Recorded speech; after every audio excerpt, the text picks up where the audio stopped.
Bismillahirrahmanirrahim. Assalamualaikum warahmatullahi wabarakatuh. Di sini saya Dafri dan Rahmat dari kelompok 5 akan menjelaskan apa itu kearifan lokal dan juga hakikatnya. Kearifan lokal adalah bagian dari budaya suatu masyarakat yang tidak dapat dipisahkan dari bahasa tersebut. Jadi maksudnya, kata masyarakat atau masyarakat itu sendiri pasti memiliki sebuah kearifan lokal. Hakikat dari kearifan lokal. Hakikat kearifan lokal ada dua.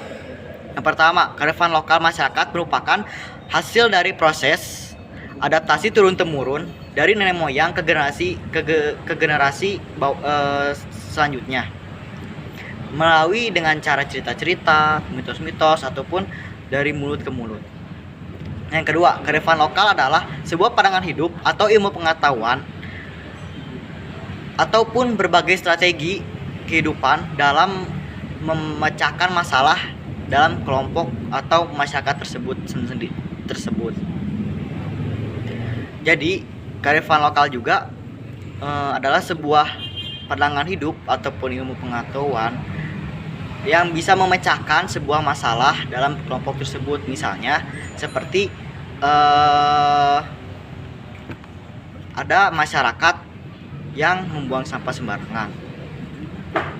Kearifan lokal itu karena dia udah turun-temurun dari nenek moyang mereka, menjelaskan bahwa ada kayak mitos seperti bila Anda membuang sampah di pohon beringin, maka Anda akan mendapatkan kesialan. Itu juga adalah sebuah kearifan lokal yang bertujuan sebagai pemecah masalah yang terjadi pada masyarakat tersebut. Saya akan menjelaskan tentang ciri-ciri dan karakteristik kearifan lokal. Yang pertama, mampu bertahan terhadap budaya luar. Maksudnya karena kearifan lokal diturunkan secara turun-temurun, jadi sudah kental dengan masyarakat tersebut sehingga budaya luar sulit untuk mencampur dengan budaya lama atau kearifan lokal di daerah tersebut. Yang kedua, mempunyai kemampuan untuk mengintegrasikan maksudnya menggabungkan. Jadi karena kearifan lokal di daerah tersebut sudah sangat kental, budaya yang masuk atau budaya buruk dapat disaring dan atau digabungkan dengan budaya lama yang baik-baiknya saja. Yang ketiga, mempunyai kemampuan untuk mengendalikan. Maksudnya kearifan lokal sama seperti peraturan, karena apabila melakukan hal yang menurut masyarakat setempat tersebut adalah hal yang tabu, maka akan dihentikan atau dilarang. Yang keempat, mampu memberi arah pada perkembangan budaya. Karena kearifan lokal dapat memberi arah kepada perkembangan budaya, dapat meningkatkan hal-hal yang positif dan membuang budaya-budaya yang negatif. Yang kedua, karakteristik kearifan lokal. Pertama, memasukkan nilai-nilai yang mengajari masyarakat mengenai etika dan moral. Seperti etika berbicara kepada orang tua. Di Sunda, kita wajib menggunakan kata-kata yang halus kepada orang yang lebih tua. Yang kedua, mengajarkan masyarakat untuk mencintai alam dan tidak merusak alam. Contohnya, kayak larangan untuk memotong pohon beringin. Itu juga dapat bertujuan untuk mencegah penebangan secara acak. Terus yang ketiga, berasal dari anggota-anggota tua masyarakat. Maksudnya ini diturunkan dari generasi ke generasi. Orang-orang yang membuatnya adalah orang-orang dari generasi yang dulu yang dipertahankan sampai sekarang. Sekian. Akan menjelaskan tentang bentuk kearifan lokal dan potensi kearifan lokal. Dari kearifan lokal ini terdapat dua pernyataan. Yang pertama, bentuk kearifan lokal yang nyata. Bentuk kearifan lokal yang nyata ini terdapat bangunan-bangunan, peninggalan-peninggalan seperti aksara, lukisan, dan prasasti.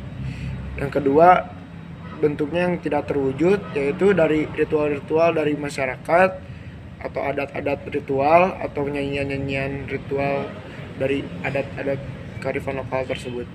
Yang kedua, potensi kearifan lokal ada 5, macam kearifan lokal. Yang pertama, kearifan lokal dalam karya-karya masyarakat. Ini termasuk ke dalam bentuk seperti apa ya? Seperti lukisan-lukisan, aksara-aksara yang dibikin oleh masyarakat di adat atau budaya tersebut. Yang kedua, kearifan lokal dalam memanfaatkan sumber daya alam. Di daerah-daerah budaya atau adat setempat terdapat kekayaan sumber daya alam seperti suburnya tanah, atau mungkin bisa dibilang ada pertumbuhan seperti misalnya memanfaatkan tebu-tebu untuk dijadikan manisan-manisan atau yang bisa dikonsumsi untuk warga-warga adat tersebut, masyarakat tersebut. Yang ketiga, kearifan lokal dalam mitos masyarakat. Ini seperti apa ya? Seperti masyarakat yang masih menyembah dengan memberi wejangan sesajen untuk para leluhur-leluhur yang sudah atau membesarkan atau mengenalkan tradisi-tradisi kearifan lokal di daerah tersebut. Yang keempat, kearifan lokal dalam bidang pertanian. Dalam bidang pertanian ini karena suburnya tanah, kekayaan-kekayaan di satu daerah tersebut, jadi sumber mata pencaharian rakyat tersebut, masyarakat tersebut, yaitu seperti bertani gitu. Yang kelima, kearifan lokal dalam cerita budaya. Cerita budaya ini contohnya seperti Tangkuban Perahu. Itu termasuk cerita-cerita budaya yang terdahulu dari masyarakat tersebut. Nama saya Pitra Ramadan dari kelas 12 IPS 1 dari kelompok 5 akan menjelaskan tentang fungsi kearifan lokal. Yang pertama, fungsi untuk konservasi dan pelestarian sumber daya alam. Yang kedua, berfungsi untuk mengembangkan sumber daya manusia. Yang ketiga, berfungsi untuk mengembangkan kebudayaan dan dari ilmu pengetahuan. Yang keempat, berfungsi sebagai petuah kepercayaan dan sastra pantangan. Yang kelima, bermakna politik. Contoh kearifan lokal di Indonesia. Yang pertama, hutan larangan adat di Riau. Kearifan lokal ini berlaku di daerah Riau. Tujuannya agar masyarakat sekitar bersama-sama melestarikan hutan di daerah tersebut dengan melarang menerbang hutan secara sembarangan. Yang kedua, ada Cingcowong di Jawa Barat.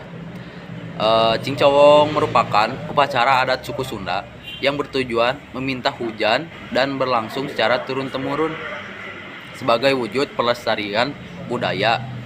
Hingga saat ini, ritual Cingcowong masih dilakukan oleh masyarakat di Jawa Barat. Assalamualaikum warahmatullahi wabarakatuh. Nama saya Aditya Ramadan, kelas 12 IPS 1 dari kelompok 5. Pemberdayaan komunitas. Komunitas di sini bisa diartikan sebagai sekelompok masyarakat yang terkait dalam suatu identitas yang sama. Komunitas biasanya memegang teguh kearifan lokal sebagai pedoman hidup untuk melakukan aktivitas sehari-hari. Contoh kearifan lokal, contoh komunitas yang ada di Indonesia. Komunitas suku Baduy, komunitas masyarakat Kampung Naga, komunitas suku Kajang, dan lain-lain. Pemberdayaan komunitas diartikan sebagai proses pembangunan di mana masyarakat mulai berpartisipasi untuk melakukan kegiatan sosial guna memperbaiki situasi dan kondisi dari komunitas itu sendiri. Upaya memaksimalkan pemberdayaan komunitas. 1. Membangun kembali struktur dari lembaga yang memberikan akses kesetaraan terhadap sumber daya pelayanan dan partisipasi masyarakat. 2. Upaya membangun sistem pemerintahan yang efektif dan efisien untuk menguatkan kesadaran masyarakat tentang isu sosial. Dan yang ketiga, dibutuhkan pengetahuan dan keterampilan untuk meningkatkan kualitas hidup tiap anggota komunitas. Saya Ariel Maulana akan menjelaskan tentang upaya pemberdayaan masyarakat. Upaya pemberdayaan masyarakat mengutamakan proses pembangunan guna meningkatkan kesejahteraan masyarakat. Salah satu upaya yang bisa dilakukan yaitu pengembangan potensi keahlian masyarakat potensi keahlian masyarakat setempat menjadi berkualitas dan berdaya saing global.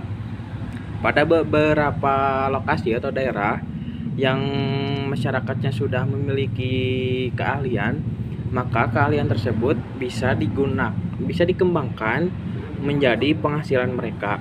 Contohnya di daerah Pekalongan, masyarakat di sana memiliki